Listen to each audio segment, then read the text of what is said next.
இந்த மாதிரி colourful water beads இல்லை பால்ஸ் நீங்கள் பார்த்துருக்கீங்களா? கண்டிப்பாக பார்த்துருப்பீங்க.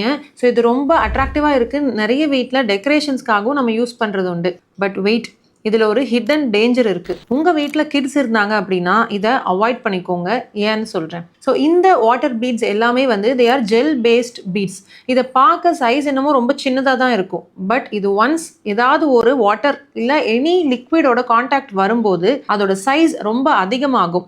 ஃபார் ஜஸ்ட் இன்ஸ்டன்ஸ், குழந்தைங்க ரொம்ப துருத்துருன்னு இருப்பாங்க, அவங்க இந்த பீட்ஸை முழுங்கிட்டாங்க அப்படின்ற இன்ஸ்டன்ஸில் என்ன ஆகும் அப்படின்னா அது வயிற்றுக்குள்ளேயும் குடலுக்குள்ளேயும் போயிட்டு கிட்டத்தட்ட 10 மடங்கு அதோட சைஸ் பெருசாகும். ஸோ இன்டெஸ்டைன் பிளாக் ஆகலாம். சில குழந்தைங்க இதை வந்து மூக்கில் காதில் போட்டுக்கிறாங்க. இன்ஃபேக்ட் மூச்சு குழாயில் போயிட்டு இதனால டெத்ஸ் கூட நடந்திருக்கு. இந்த வாட்டர் ஜெல் பீட்ஸை வந்து நிறைய கண்ட்ரீஸில் வந்து தடை கூட செஞ்சுருக்காங்க. ஸோ இதை வந்து முடிஞ்ச வரைக்கும் அவாய்ட் பண்ணிடுங்க. அண்ட் இன்கேஸ் இந்த மாதிரியான இன்ஸ்டன்சஸ் நடந்தால் கூட ஒரு எக்ஸ்ரேல கூட இது தெரியாது. So precaution is always better in such instance.